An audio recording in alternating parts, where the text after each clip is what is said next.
Demetre Daskalakis, and I am the Assistant Commissioner for the Bureau of HIV/AIDS Prevention and Control at the New York City Department of Health and Mental Hygiene. That we've also shown the largest decline in HIV for a while. We're down to below 2,500 new diagnoses. The problem with that is that though the numbers are going down, there's definitely some disparities that are sort of consistently seen in HIV. So for instance, the number of new infections among women or new diagnoses among women is getting smaller and smaller. Problem is 91% are Black and Latino. So it's very similarly with men who have sex with men, like the numbers are starting to go down. The good news is the numbers in young MSM, in younger men who have sex with men, are going down too. That's awesome, because that's really one of the first signs we have that we're making some headway in that population.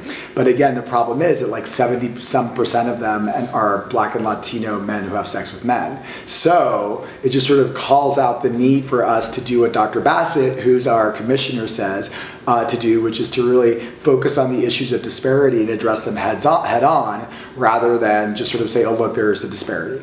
And so I think a lot of the programming that we're doing revolves around creating infrastructure and environments where there are people that we may not see or meet in our sort of usual story.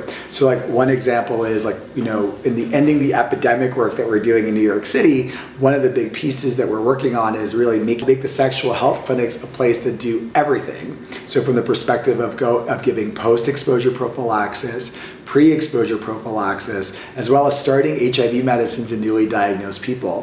Why that matters is that the exact population that we're missing uses those clinics as a safety net. So what we're doing is we're making it like a good place to go, not a disease place, but a health place, and putting services that we think will reduce the epidemic faster in populations closer to where they come.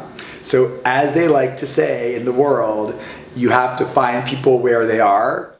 Obviously, there's a double entendre there. It sounds like pleasure, and that's on purpose. So Play Sure is our campaign that really says that New Yorkers are smart, and that the best way to prevent HIV is to put everything together. So, or at least put everything together that's right for you. Play Sure and all of the Shores are really revolve around the fact that we think that the way to be in New York City is as close to HIV neutral as possible, to get rid of the divide of the message between people living with HIV and those at risk for exposure.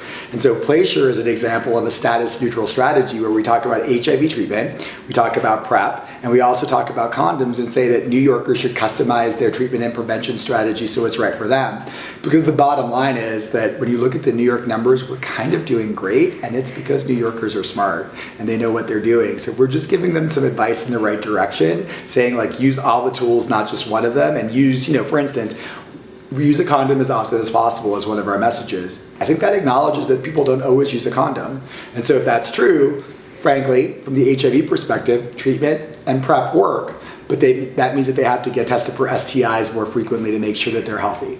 I think Impulse Group NYC does a couple of really important things, if not more, from the perspective of helping with the cause of ending the epidemic. So we can do a lot of work to sort of, you know, get things on the street and put things on the subway and, you know, do all sorts of things to sort of create programming and infrastructure. But the bottom line is that if a tree falls in a forest and there's no one there to hear it, does it really make a sound? And so Impulse Group NYC makes a sound.